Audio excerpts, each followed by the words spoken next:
Assalamualaikum warahmatullahi wabarakatuh. Hai anak-anak, bagaimana kabarnya?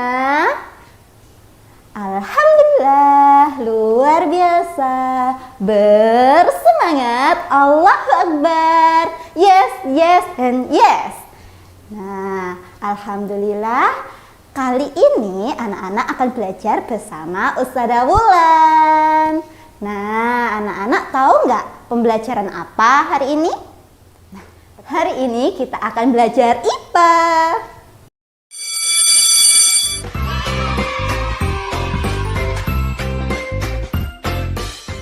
Nah, materi yang akan kita pelajari kali ini yaitu tentang alat gerak dan fungsinya. Nah, alat gerak dan fungsinya anak-anak, dan tujuan pembelajaran hari ini yaitu anak-anak akan mengetahui organ gerak pada manusia dan hewan. Dan yang kedua, mengetahui fungsi organ gerak. Dan yang ketiga, mengetahui kelompok hewan vertebrata dan invertebrata. Nah, anak-anak, salah satu ciri dari makhluk hidup itu apa sih kira-kira? Betul sekali, seperti pada yang ada di gambar belakang Ustazah. Nah, Ustazah lagi di hutan, gajahnya lagi ngapain ya? Nah, betul sekali, itu adalah salah satu ciri dari makhluk hidup, yaitu bergerak. Apa sih yang dimaksud bergerak itu? Anak-anak tahu nggak sih? Bergerak? Nah, bergerak adalah berpindah tempat atau posisi dari tempat awal ke tempat yang kedua. Nah, coba perhatikan gajah dan Uswulan. Nah, kita sama-sama melakukan gerakan berjalan ya. Manusia dan hewan sama-sama menggunakan organ gerak untuk melakukan aktivitas seperti berjalan, melompat, memanjat, berenang, dan sebagainya. Nah, anak-anak, ternyata alat gerak hewan dan manusia memiliki kesamaan loh. Nah, gerak pada manusia dan hewan menggunakan organ gerak yang tersusun dalam sistem gerak. Alat-alat gerak yang digunakan pada manusia dan hewan ada dua macam, yaitu alat gerak pasif berupa tulang dan alat gerak aktif berupa otot. Nah, kerjasama antara tulang dan otot membentuk suatu sistem yang disebut sistem gerak. Nah, tahukah kalian mengapa tulang disebut dengan alat gerak pasif dan otot yang disebut dengan alat gerak aktif? Coba Ustazah punya sesuatu di sini. Nah, ya, seperti ini.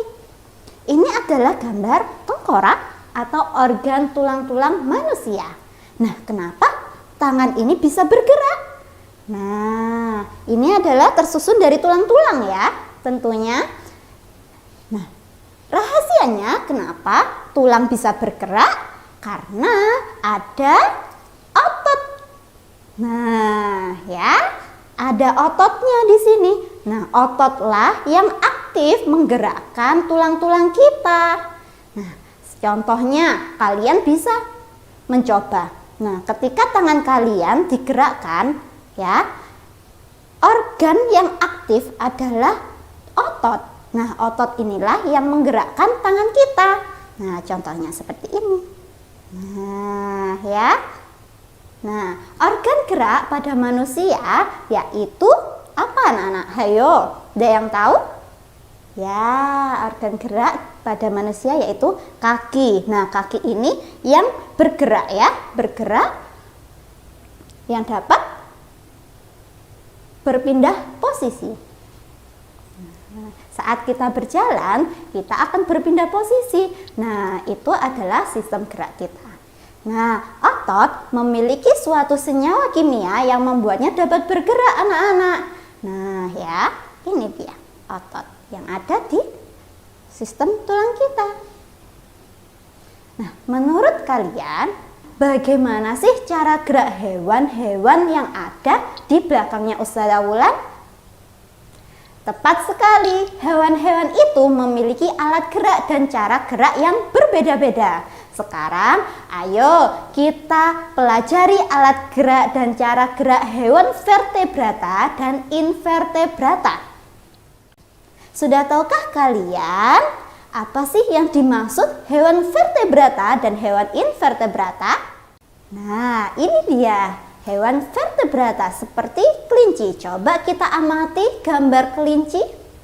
Wah, di situ tersusun dari organ-organ tulang ya. Nah, ternyata kelinci itu termasuk hewan vertebrata. Kenapa? Karena hewan vertebrata adalah hewan yang memiliki tulang belakang. Nah, ya, tersusun dari tulang belakang ya. Selanjutnya, gambar yang kedua. Coba kita amati. Ya, itu adalah gambar siput. Nah, siput ini termasuk golongan hewan invertebrata. Kenapa? Karena hewan invertebrata adalah hewan yang tidak memiliki tulang belakang. Nah, selanjutnya, kelompok hewan vertebrata ada apa saja sih? Nah, kelompok hewan vertebrata yaitu ada dari mamalia, golongan mamalia, amfibi, aves, pisces, dan reptil. Nah, kelompok hewan mamalia ini adalah hewan yang menyusui anak-anak. Contohnya yaitu kucing. Lalu apalagi ya? Sapi. Nah, dan banyak lainnya. Selanjutnya, hewan amfibi yaitu hewan yang hidup di dua alam, yaitu darat dan perairan. Contohnya kodok. Selanjutnya, aves. Aves ini adalah golongan hewan yang berjenis burung atau unggas. Nah, banyak sekali ya contohnya seperti burung, terus ada elang, merpati, nah darah, nah banyak sekali. Selanjutnya, pisces. Apa sih pisces itu? Nah, pisces ini adalah golongan hewan yaitu ikan yang hidup di air. Selanjutnya, yaitu reptil. Nah, reptil contohnya adalah kadal, lalu ada ular. Nah, lalu ada apa saja? Ada komodo dan banyak sekali. Nah, alat geraknya apa sih alat gerak hewan-hewan vertebrata ini? Nah, cukup jelas ya. Kalau kucing, alat geraknya adalah kaki untuk berjalan. Kodok, alat geraknya apa? Kaki untuk melompat. Nah, kalau aves atau burung, alat geraknya apa, hayo? Apa ya?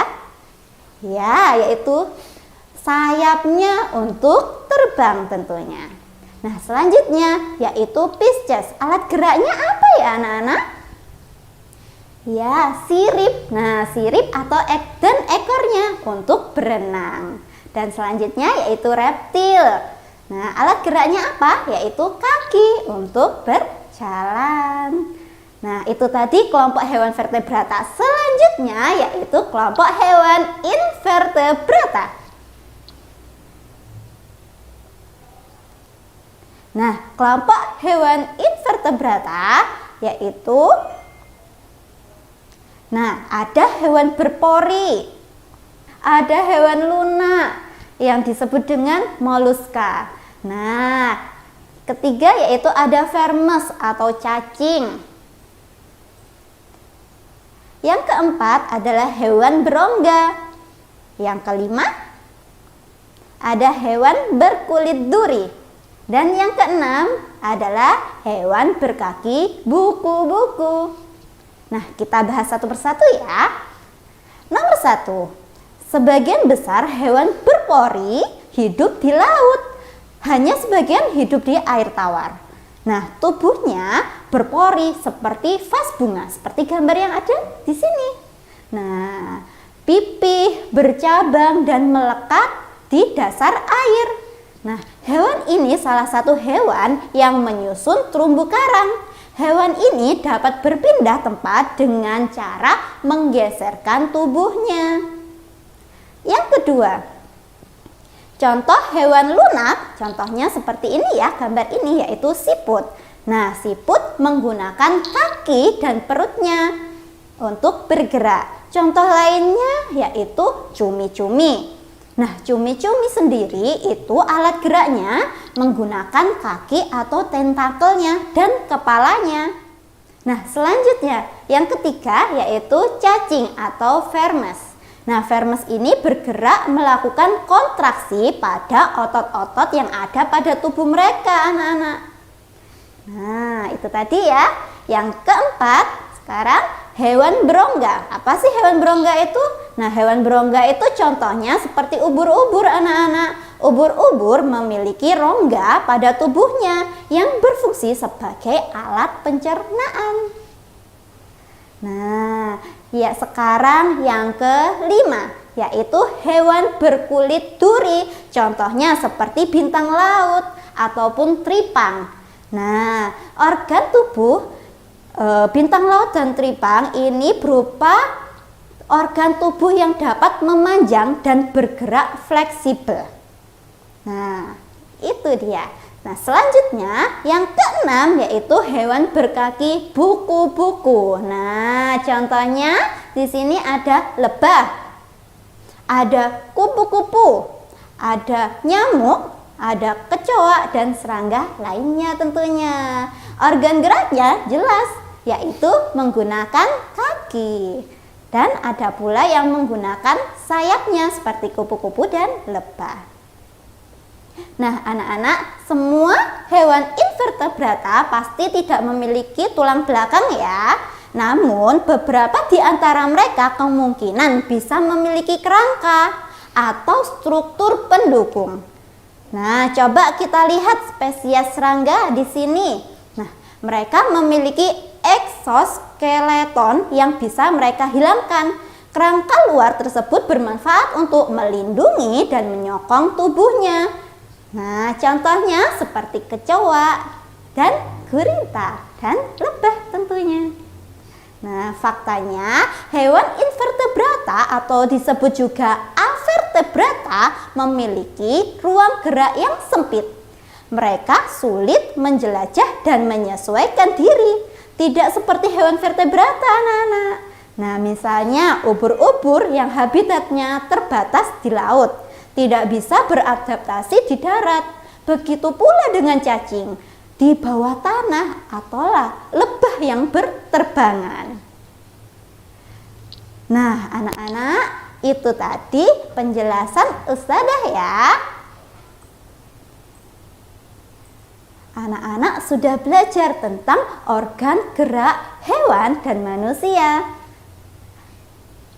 fungsi dari organ gerak, dan jenis hewan berdasarkan tulang belakang ataupun yang tidak memiliki tulang belakang, yaitu vertebrata dan invertebrata. Nah, sekarang anak-anak sudah tahu ya tentang organ gerak dan kelompok hewan yang bertulang belakang dan tidak bertulang belakang. Alhamdulillah, insya Allah anak-anak pasti bisa memahami materi ini. Sangat mudah sekali, bukan? Nah, anak-anak, terima kasih. Itu tadi materi dari Ustadzah Wulan. Semoga anak-anak tetap semangat ya, meskipun belajar dari rumah. Ustadzah Wulan akhiri, terima kasih. Assalamualaikum warahmatullahi wabarakatuh.